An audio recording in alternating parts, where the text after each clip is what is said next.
Assalamualaikum dan salam sejahtera. Topik pembelajaran kita pada hari ini iaitu pengurusan ruang.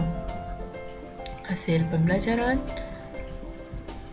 di akhir proses pengajaran dan pembelajaran, murid boleh yang pertama menyatakan jenis ruang yang terdapat dalam sesebuah kediaman, yang kedua menyatakan fungsi bagi setiap ruang kediaman, yang ketiga menerangkan prinsip susun atur perabot dalam sesebuah tempat kediaman. Definisi pengurusan dan ruang. Pengurusan bermaksud mengurus sesuatu. Ruang pula ialah setiap ruang atau bahagian yang disekat oleh dinding dan direka dengan ciri-ciri keselesaan dan keselamatan yang baik. Jenis ruang. Ruang terbahagi kepada 3 jenis, iaitu ruang sosial, ruang kerja dan ruang persendirian. Contoh bagi ruang sosial iaitu ruang tamu, ruang istirahat dan ruang makan. Contoh bagi ruang kerja iaitu ruang dapur, ruang mendobi, garaj dan stor. Contoh bagi ruang persendirian iaitu bilik tidur, bilik mandi dan tandas, ruang ibadat dan ruang bacaan. Jenis ruang yang pertama iaitu ruang sosial. Ruang sosial yang pertama iaitu ruang tamu. Ruang tamu berfungsi untuk melayan tetamu secara formal atau tidak formal. Ruang tamu juga berfungsi untuk berkumpul dan berinteraksi bersama ahli keluarga. Ruang sosial yang kedua iaitu ruang makan, berfungsi untuk menjamu selera bersama ahli keluarga atau tetamu. Ruang makan juga berfungsi untuk berinteraksi. Ruang sosial yang ketiga iaitu ruang istirahat. Ruang istirahat berfungsi untuk keluarga berehat dan berinteraksi secara informal. Ruang istirahat juga berfungsi untuk mendengar radio, menonton televisyen atau video. Gambar ini adalah merupakan contoh bagi ruang sosial. Jenis ruang yang kedua iaitu ruang kerja. Ruang kerja yang pertama iaitu ruang dapur. Ruang dapur berfungsi untuk menyedia, memasak dan menghidang makanan. Ruang dapur juga berfungsi untuk menyenggara bahan makanan dan peralatan. Ruang kerja yang kedua iaitu ruang mendobi. Ruang mendobi berfungsi untuk membasuh dan mengerim pakaian. Ruang mendobi juga berfungsi untuk menyetrika pakaian. Ruang kerja yang ketiga iaitu garaj dan stor. Garaj dan stor berfungsi untuk menyimpan peralatan dan bahan serta kerja membaik pulih. Gambar ini adalah merupakan contoh bagi ruang kerja. Jenis ruang yang ketiga iaitu ruang persendirian.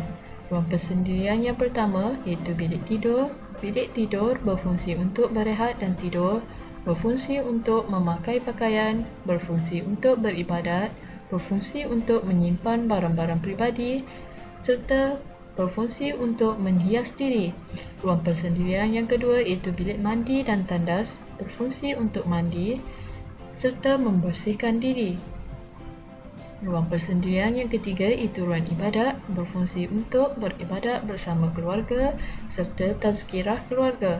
Ruang persendirian yang keempat iaitu ruang bacaan. Ruang bacaan berfungsi untuk membaca serta membuat aktiviti penulisan. Gambar ini adalah merupakan contoh bagi ruang persendirian. Tujuan menyusun atur perabot dan kelengkapan tempat kediaman. Tujuan yang pertama, memudahkan pergerakan dan laluan. Tujuan yang kedua, memudahkan kerja pembersihan. Tujuan yang ketiga, mengelakkan kemalangan. Tujuan keempat, meningkatkan keselesaan ahli keluarga. Tujuan kelima, meningkatkan keluasan ruang. Prinsip yang perlu diikuti semasa menyusun atur perabot dan kelengkapan. Yang pertama, saiz perabot dan kelengkapan perlu sesuai dengan ruang atau bilik. Yang kedua, perabot dan kelengkapan disusun mengikut saiz. Yang ketiga, bilangan perabot dan kelengkapan sesuai dengan saiz ruang. Yang keempat, susun atur perabot tidak menghalang laluan. kelima, alat hiasan pada dinding tidak terlalu besar dan berat. Yang keenam, elakkan daripada meletak gubahan bunga atau hiasan yang tinggi di tengah-tengah meja kerana mengganggu perbualan antara ahli keluarga dan tetamu. Yang ketujuh, warna perabot perlu harmoni dengan warna ruang. Yang ke-8, semasa menyusun atur perabot, pencahayaan juga perlu diberi perhatian.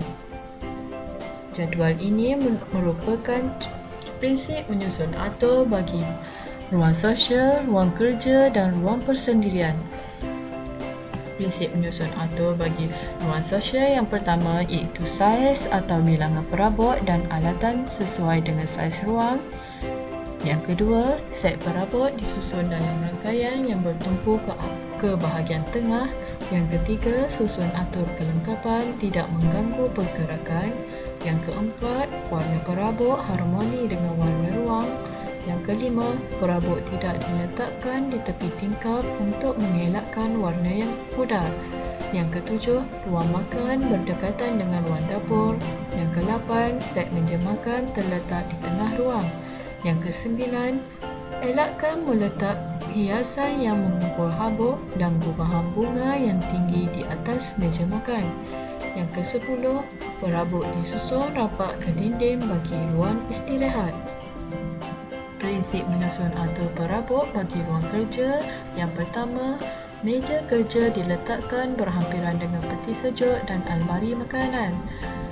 Yang kedua, elakkan meletakkan peti sejuk dan almari makanan bersebelahan dapur.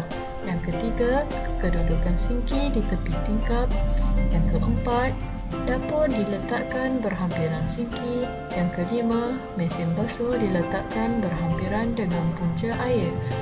Prinsip menyusun atur perabot bagi ruang persendirian. Yang pertama, perabot dan kelengkapan disusun dengan bersih, kemas dan teratur. Kepala katil, almari pakaian dirapatkan ke dinding. Meja solek berhampiran tingkap. Yang keempat, lampu tidur diletakkan berhampiran katil. Yang kelima, meja komputer diletakkan berhampiran tingkap. Yang keenam, almari dan sofa dirapatkan ke dinding bagi ruang bacaan. Yang ketujuh, hanya alatan penjagaan diri perlu berada di bilik air. Yang ke-8, penyangkut pakaian dan tuala diletakkan di ruang yang kering.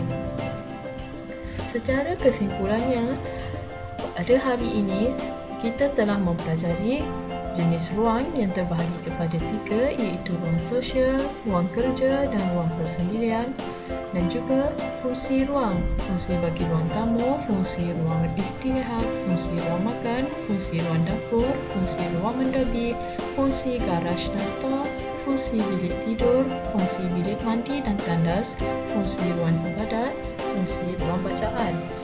Dan yang terakhir, kita telah mempelajari prinsip menyusun atur perabot dan kelengkapan. Sekian sahaja topik pembelajaran kita pada hari ini. Sekian, terima kasih.